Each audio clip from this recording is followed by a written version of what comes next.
کون کہتا ہے؟ وہ کہتا ہے بادشاہ کا قاصد کہتا ہے جو دیکھنے کے لیے گیا تھا، وہ آئینہ کرنے کے لیے گیا تھا، بادشاہ آنے کی اجازت دیتے ہیں۔ دوسری طرف بادشاہ نے ان کے راستوں پر نوجوان خوبصورت حسینوں کو کھڑا کر دیا اور ان کو پیغام دیا کہ یہ مسلمان لوگ ہیں، مکہ سے تشریف لا رہے ہیں، ہاں یہ بہت دن اپنے بیویوں سے الگ ہوئے ہیں، یہ بے گھر مسلمان ہے، اگر وہ کسی چیز کا تلاش کرے، اگر کسی چیز کا مطالبہ کرے تو منع نہیں کیا جائے گا، اس کو منع مت کرنا، جس چیز کی خواہش کرے اس کو دے دیا جائے، جس چیز کا مطالبہ کرے اس کو سپرد کر دیا جائے۔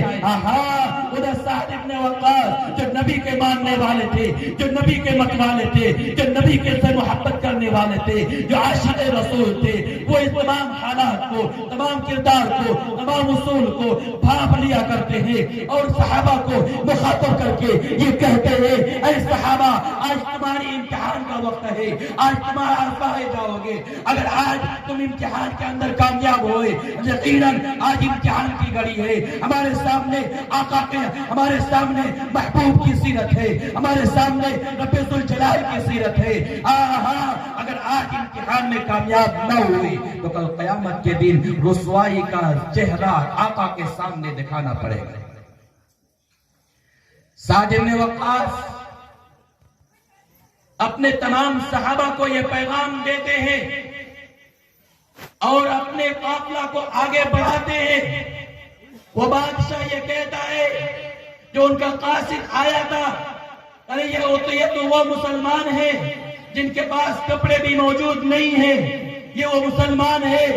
جن کے پاس ساز و سامان نہیں ہے، لہذا بادشاہ ان مسلمانوں سے ڈرنے کی ضرورت نہیں ہے، ان مسلمانوں سے خوف کرنے کی ضرورت نہیں ہے۔ وہی سعد ابن وقاص اپنے قافلہ کو لے کر کے آگے بڑھتے ہیں، ادھر بادشاہ کا حاکم یہ کہتا ہے، بادشاہ کا چیف یہ کہتا ہے یہ ایسا شخص ہے، یہ ایسے مسلمان ہے جو اپنے بیویوں سے کئی مہینوں کے لیے دور ہو چکے ہیں، یہ تو ذلیل مسلمان ہے، ہمارے شان و شوکت کو دیکھیں گے، ہمارے محلات کو دیکھیں گے، ہمارے کلچر کو دیکھیں گے، یہ اپنے ایمان کو بیچ ڈالیں گے، ہمارے تہذیب کو دیکھیں گے، یہ اپنے ایمان کا سودا کر ڈالیں گے۔ دوسری طرف سعد بن وقاص ان تمام پیغامات کو بھانپ کر اپنے صحابہ کو کہتے ہیں آج امتحان کا زمانہ ہے، امتحان کا وقت ہے، ہمارے سامنے حبیب کی سیرت ہے، ہمیں کل حبیب کے سامنے پیش ہونا ہے، اگر آج امتحان میں ناکام ہوئے کل ہم رسوا ہو جائیں گے۔ آقا کی سیرت کو دیکھ کر، آقا کی سیرت کو اپنا کر وہ صحابہ کرام سعد بن وقاص آگے نکلتے ہیں، جب قریب پہنچتے ہیں دیکھتے ہیں راستے کے دونوں طرف حسینہ اور خوبصورت لڑکیاں کھڑی ہیں، وہ اپنے طرف مائل کر رہی ہے، صحابہ کی پوری جماعت اپنی نگاہوں کو، اپنی نظروں کو نیچے جھکا کر، اپنے سر کو نیچے جھکا کر آگے کی طرف نکل جاتے ہیں، کسی کی طرف نہیں دیکھنا، کون کیا ہے اس کی طرف نہیں دیکھنا، کون دعوت دے رہی ہے اس کی طرف نہیں دیکھنا، صرف اپنے راستے کو دیکھنا ہے، اپنے راستے کو دیکھتے ہوئے نظر کو جھکاتے ہوئے آگے کی طرف نکل گئے۔ تمام کے تمام صحابہ آتے ہوئے نکل جاتے ہیں، ایک کمزور صحابی جو پیچھے رہتے ہیں وہ ایک لڑکی پکڑ لیتی ہے اور کہتی ہے ارے تم کون تھے، اگر تم بتا تو صحیح کس قوم سے تعلق رکھتے ہو، کس مذہب سے تعلق رکھتے ہو، کس نبی کو ماننے والے ہو، کس پیغمبر کے ماننے والے ہو، ارے تم بتاؤ تو صحیح کس مٹی کے بنے ہوئے ہو۔ تمہارے سامنے ہم اپنے کپڑے کو بدل کر، اپنے کپڑے کو چینج کر، باریک کپڑے پہن کر تمہارے سامنے آئی ہوئی ہے۔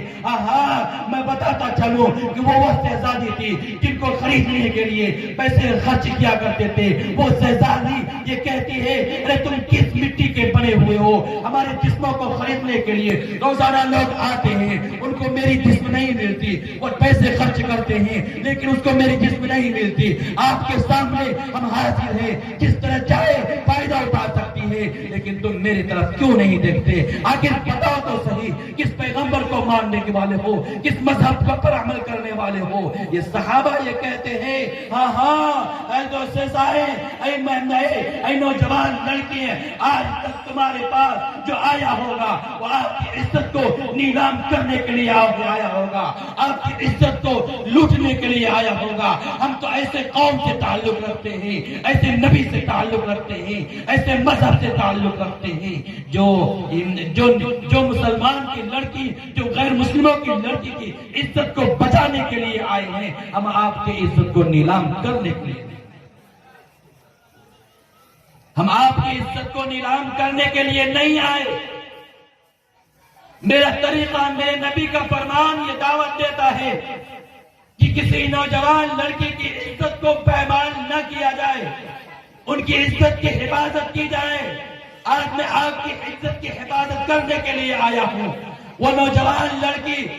اپنے آپ میں بے ساختہ ہو جاتی ہے اور کہتی ہے ارے جس مذہب سے تم تعلق رکھتے ہو اس کا کلمہ مجھے بھی پڑھا دو، اس ایمان کے اندر مجھے بھی داخل کر دو. یقین مانیے ہاں ہاں مسلمانوں نے، نوجوانوں نے، صحابہ کرام نے صرف ایک عمل کر کے دکھلایا. اس ایک عمل کے نتیجے میں، اس ایک عمل کی برکت سے، اس ایک عمل کی توسط سے تقریباً ہزاروں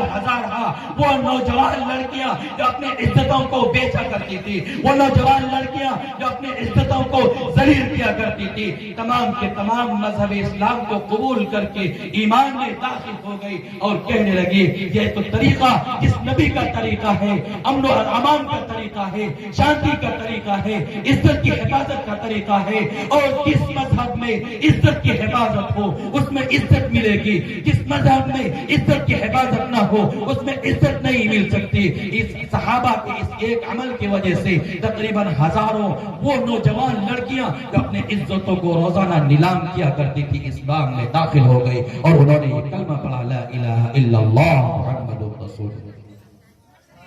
مسلمانوں آج ضرورت ہے اس بات کی، ہمارے ماں بہنوں کو آج ضرورت ہے اس بات کی اپنے آپ کو پردے میں چھپا کر کے رکھے.